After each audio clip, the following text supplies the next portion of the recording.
ઇંચમાં નહીં ફૂટમાં પડશે, વરસાદની બ્રેક થઈ જશે ફેલ, હવામાન વિભાગની છે ઘાતક આગાહી। ગુજરાતના વાતાવરણમાં સતત પલટો આવી રહ્યો છે। થોડી વારે ધૂપછાંવ થયા કરે છે। લોકો આકાશ જોઈને અંદાજો લગાવે છે, પણ હવામાન વિભાગની આ ઘાતક આગાહી જાણીને તમારા છાતીના પાટિયા બેસી જશે। થોડા જ કલાકોમાં અમદાવાદ સહિત ગુજરાતના કેટલાય જિલ્લાઓમાં વરસાદ તૂટી પડવાનું છે। વરસાદ અંગે હવામાન વિભાગે મોટી આગાહી કરી છે। આગામી 7 દિવસ સુધી વરસાદ બ્રેક નહીં મારે। સૌરાષ્ટ્ર, કચ્છ, દક્ષિણ ગુજરાતમાં અતિ ભારે વરસાદની સંભાવના છે। સુરત, નવસારી, આણંદ, વલસાડમાં તોફાની વરસાદ પડશે। 16 જુલાઈ સુધી ગુજરાતના કેટલાય ભાગોમાં ભારેથી અતિભારે વરસાદની પ્રબળ શક્યતા છે। હવામાન વિભાગના કહેવા પ્રમાણે અત્યાર સુધી સરેરાશ કરતા 1% વધુ વરસાદ થયો છે। गुजरात रीजन में वेरी हेवी रेनफॉल होने का चांसेस है। वलसाड, नवसारी, तापी, डांग, सूरत, भरूच, खेड़ा, आनंद, अहमदाबाद और जो सौराष्ट्र कच्छ में आपका वेरी हेवी रेनफॉल होने का चांसेस है। वो सारे डिस्ट्रिक्ट में होगा एक्सेप्ट कच्छ को छोड़ के डे 1 में। દિવસ મેઘરાજા બેફામ બનશે, સૌરાષ્ટ્ર કચ્છનો વારો પાડી દેશે પરેશ ગોસ્વામીની મોટી આગાહી। ગુજરાતમાં વરસાદે ફરી જમાવટ કરી છે। સૌરાષ્ટ્ર અને ગીર પંથકમાં ગાભા કાઢી નાખે તેવો વરસાદ પડ્યો।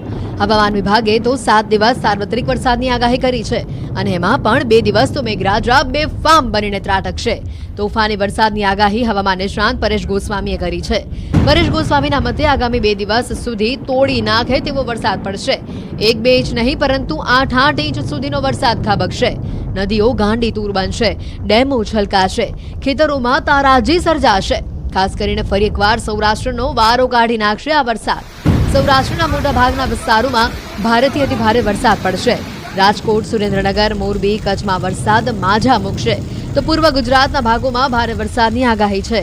મહીસાગર, ગોધરા, છોટાઉદેપુરમાં મેઘરાજા આક્રમક બેટિંગ કરશે। અમદાવાદ, ગાંધીનગર, આણંદમાં પણ અનરાધાર વરસશે। અરબી સમુદ્રમાં સાયક્લોનિક સર્ક્યુલેશન સિસ્ટમ સક્રિય થઈ છે અને જેના કારણે આગામી 2 દિવસ મેઘરાજા ભૂક્કા બોલાવશે। દક્ષિણ ગુજરાતમાં પણ અતિભારે વરસાદ પડી શકે છે। 2 દિવસ સુધી મોરબી, સુરેન્દ્રનગર અને રાજકોટ જિલ્લામાં પણ સારા વરસાદો પડે અથવા તો ભારેથી અતિભારે વરસાદ પણ થઈ શકે છે। પૂર્વ ગુજરાતના જે ભાગો જેમાં ખાસ કરીને મહીસાગર, દાહોદ, ગોધરા અને છોટાઉદેપુર જેવા વિસ્તારો છે એમાં પણ ભારે વરસાદની શક્યતાઓ રહેલી છે। મધ્ય ગુજરાતના બીજા જે વિસ્તારો છે જેમાં અમદાવાદ, ગાંધીનગર, આણંદ, ખેડિયા, નડિયાદ આ તમામ વિસ્તારોની અંદર હળવાથી મધ્યમ વરસાદ નોંધાય તેવું એક અનુમાન છે। માટે 1800 અરજદારો ઉમટ્યા। અરજદારોની ભીડ વધતા રેલિંગ તૂટી ગઈ હતી। કેટલાક અરજદારો નીચે ખાબક્યા। ઝઘડિયાની ખાનગી કંપનીમાં ઇન્ટરવ્યુ હતા। અરજદારોની ભીડે રેલિંગ તોડી આશરે 1800 અરજદારો ઉમટ્યા હતા અને તેના કારણે અફરાતફરી થોડી મચી ગઈ હતી। કેટલાક લોકો નીચે પણ ખાબક્યા હતા। ભરતી માટે 1800 ઉમેદવારો ઉમટ્યા। અહીંયા એક કંપનીમાં જે છે ઝઘડિયાની જે ખાનગી કંપની છે ત્યાં ઇન્ટરવ્યુ હતા, પણ માત્ર 10 જ જગ્યા માટે અને 1800 અરજદારો અહીંયા ઉમટ્યા। એટલે કેટલા બેરોજગારો છે એ સ્પષ્ટ છે। માત્ર 10 જગ્યા અને 1800 અરજદારો ઉમટ્યા। ખાનગી કંપની જે ઝઘડિયામાં છે અને ત્યાં ઇન્ટરવ્યુ ચાલી રહ્યા હતા અને તે માટે 1800 જેટલા અરજદારો ઉમટ્યા હતા અને ભીડ એટલી થઈ ગઈ કે રેલિંગમાંથી કેટલાક ઉમેદવારો નીચે ખાબક્યા। તસવીરોમાં જોઈ શકાય છે કે આટલી ભીડ હતી ઇન્ટરવ્યુમાં કે કતારોમાં લાગેલા યુવાનો જે છે એ રેલિંગ તોડીને નીચે ખાબક્યા હતા। આ તસવીરો જુઓ, આખી રેલિંગ તૂટી ગઈ અને નીચે પડ્યા। તો વાત કરીશું મોરબીની। મોરબીમાં ટંકારાના ગ્રામ્ય વિસ્તારોમાં પણ વરસાદના અહેવાલ છે।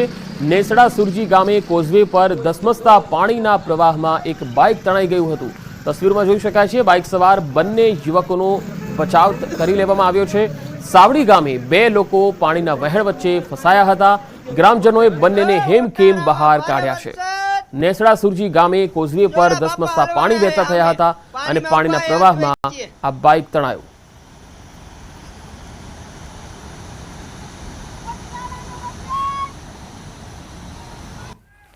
તો દ્વારકાના ગુંદા ગામે ધોધમાર વરસાદ થયો છે। ભારે વરસાદના કારણે નદીમાં પૂર આવી ગયા। નદીના પૂરમાં એક બાઇક પણ તણાઈ ગયું હતું। બાઇકમાં સવાર પિતા પુત્રનું રેસ્ક્યુ કરવામાં આવ્યું।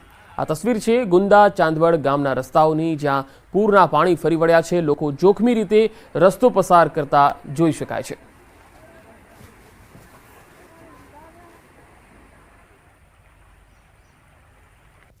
હવે દ્વારકા જિલ્લામાં બીજા દિવસે પણ મેઘરાજાની શાહી સવારી આવી પહોંચી હતી। દ્વારકા જિલ્લાના ખંભાળિયા તાલુકાના ભાડથર, કેશોદ, ભીંડા, લાલુકા, ઠાકર શેરડી સહિતના ગામોમાં વરસાદ થવાથી અનેક નદી નાળાઓમાં પૂરની સ્થિતિ જોવા મળી. ભાણવડ તાલુકાના ગ્રામ્ય વિસ્તારોમાં પણ વરસાદથી ખેતરોમાં પાણી ફરી વળ્યા છે. દ્વારકા જિલ્લાના ગ્રામ્ય પંથકમાં વરસાદના કારણે ખેડૂતોમાં ખુશીની લહેર છે.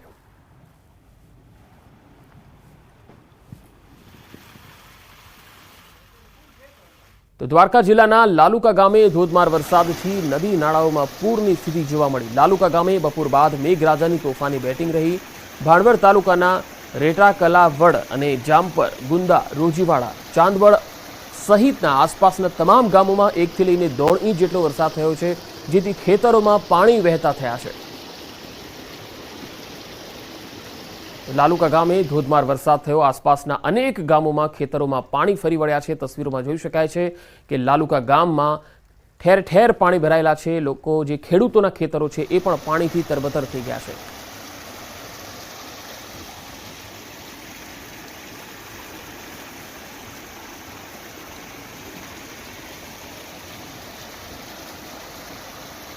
દ્વારકાના ગ્રામ્ય વિસ્તારમાં વરસાદી માહોલ. લાલુકા ગામમાં ધોધમાર વરસાદ વરસ્યો. નદી નાળામાં પાણી વહેતા થયા છે. તસવીરોમાં જોઈ શકાય છે કે લાલુકા ગામમાં ધોધમાર વરસાદને પગલે ઠેર ઠેર પાણી છે. નદી નાળામાં પાણી વહેતા થયા છે. સ્થાનિક નદીઓ છે એ જીવંત બની છે અને 2 કાંઠે વહેતી થઈ છે. દ્વારકાના દરિયામાં ભારે કરંટ જોવા મળ્યો. આ તસવીરો જુઓ. દ્વારકાના દરિયામાં ભારે કરંટ જોવા મળી રહ્યો છે. ગોમતી ઘાટ પર 10 થી 12 ફૂટ ઊંચા મોજા ઉછળ્યા. દ્વારકામાં અસહ્ય ગરમી વચ્ચે દ્વારકાનો દરિયો ગાંડોતૂર બન્યો છે, જેથી ભારે કરંટ દેખાઈ રહ્યો છે. દ્વારકામાં ગરમી હોવાથી બીજા તરફ દરિયામાં ભારે કરંટ પણ છે, જેથી ભારે વરસાદની સંભાવના વ્યક્ત કરાઈ રહી છે. ભરૂચમાં પણ વરસાદી માહોલ જામ્યો છે. ભરૂચમાં લાંબા સમયના વિરામ બાદ વરસાદી માહોલ જામ્યો છે. વહેલી સવારથી ભરૂચ જિલ્લાના અનેક વિસ્તારોમાં મેઘવર્ષા થઈ. ક્યાંક છૂટો છવાયો તો ક્યાંક ધોધમાર વરસાદ થયો. લાંબા વિરામ બાદ વરસાદી માહોલ જામતા જગતના તાતમાં અનેરો ઉત્સાહ છે, તો સ્થાનિક લોકોને પણ ગરમીથી અને બફારાથી રાહત મળી છે. તો રાજકોટમાં સારા વરસાદથી 24 ડેમમાં નવા નીર આવ્યા છે. રાજકોટ સિંચાઈ વિભાગ હસ્તકના 24 ડેમોમાં નવા નીરની આવક થઈ છે. રાજકોટની જીવાદોરી સમાન ભાદર ડેમમાં પણ નવા નીર આવ્યા છે. ભાદર ડેમમાં 1.25 ફૂટ નવું પાણી આવ્યું છે. ન્યારી 2 ડેમમાં 0.33 ફૂટ, ફોફળ ડેમમાં 1.71 ફૂટ, જ્યારે આજી 3 ડેમમાં 1.44 ફૂટની આવક નોંધાઈ છે. ચીનમાંથી આવતા અવશેષોના કારણે બંગાળ ઉપસાગરમાં હલચલ જોવા મળશે અને 15મી તારીખે એ સિસ્ટમ બનવાની શક્યતા છે, જેના કારણે તારીખ 17 થી 24માં રાજ્યના ઘણા ભાગોમાં વરસાદ થવાની શક્યતા છે. વરસાદને લઈને હવામાન વિભાગની આગાહી છે. આગામી 6 દિવસ ભારેથી અતિ ભારે વરસાદની આગાહી છે. સુરત, નવસારી, આણંદ અને વલસાડમાં અતિ ભારે વરસાદની સંભાવના રહેશે. તો ભાવનગર, સોમનાથ, દ્વારકા, સુરેન્દ્રનગરમાં ભારે વરસાદ પડી શકે છે. અત્યાર સુધી સરેરાશ કરતાં 1% વધુ વરસાદ રહેશે. ગુજરાતમાં હાલ સાયક્લોનિક સર્ક્યુલેશન સક્રિય થયેલું છે. માછીમારોને દરિયો નહીં ખેડવાની સૂચના આપવામાં આવેલી છે. તો રાજ્યમાં વરસાદને લઈને હવામાન નિષ્ણાત અંબાલાલ પટેલે પણ આગાહી કરી છે. 17 થી લઈને 24 જુલાઈ સુધી રાજ્યમાં વરસાદ ભૂકા બોલાવશે. 15મી જુલાઈએ એક વધુ સિસ્ટમ બનવાની શક્યતા છે. કેટલાક વિસ્તારોમાં મધ્યમથી અતિ ભારે વરસાદ થશે. દક્ષિણ ગુજરાતમાં અતિ ભારે વરસાદનું અનુમાન છે, તો સૌરાષ્ટ્રના વિવિધ ભાગોમાં ભારે વરસાદનું અનુમાન છે. ગુજરાતના અન્ય વિસ્તારોમાં પણ વરસાદની શક્યતા છે. ગાજવીજ સાથે વરસાદ રહેવાનું અનુમાન છે.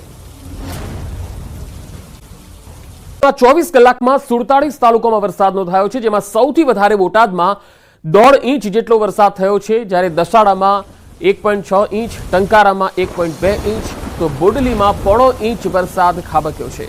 તો છેલ્લા 24 કલાકમાં રાજ્યના કુલ 47 તાલુકામાં વરસાદ થયો છે, જેમાં સૌથી વધુ બોટાદમાં અને બોડેલીમાં 0.5 ઇંચ વરસાદ થયો છે. દસાડામાં 1.5 ઇંચ અને અન્ય તાલુકામાં પણ સારો વરસાદ થયો છે. 15 જિલ્લામાં વરસાદનું યલો એલર્ટ છે. જે મેપ છે તેમાં આપ જોઈ શકો છો કે જે વિસ્તારોમાં યલો દેખાય છે એ તમામ જિલ્લાઓ છે. એમાં આજે પણ વરસાદનું અનુમાન છે, જેમાં વડોદરા, ભરૂચ, નર્મદા અને પાટણમાં યલો એલર્ટ છે. દ્વારકા, પોરબંદર, ગીર સોમનાથમાં યલો એલર્ટ આપવામાં આવેલું છે. તો અમરેલી, ભાવનગર, ભરૂચ અને છોટાઉદેપુરમાં પણ આજે યલો એલર્ટ છે. આ વિસ્તારોમાં આજે ગાજવીજ વરસાદ પડી શકે છે. તો દ્વારકા, પોરબંદરમાં પણ યલો એલર્ટ છે. ઉત્તર ગુજરાતમાં સાબરકાંઠામાં પણ આજે યલો એલર્ટ છે. મહીસાગર અને મહેસાણા, પાટણમાં પણ યલો એલર્ટ છે. સૌરાષ્ટ્રમાં ગીર સોમનાથ, અમરેલી, ભાવનગરમાં પણ યલો એલર્ટ આપવામાં આવેલું છે. એટલે આજે પણ અહીંયા આ વિસ્તારોમાં ગાજવીજ વરસાદ થઈ શકે છે, ધોધમાર વરસાદ થઈ શકે છે. કેટલાક વિસ્તારોમાં ધોધમાર વરસાદ થશે તો કેટલાક વિસ્તારોમાં મધ્યમ વરસાદ થઈ શકે છે. રાજ્યના કુલ 15 જિલ્લામાં વરસાદનું યલો એલર્ટ છે.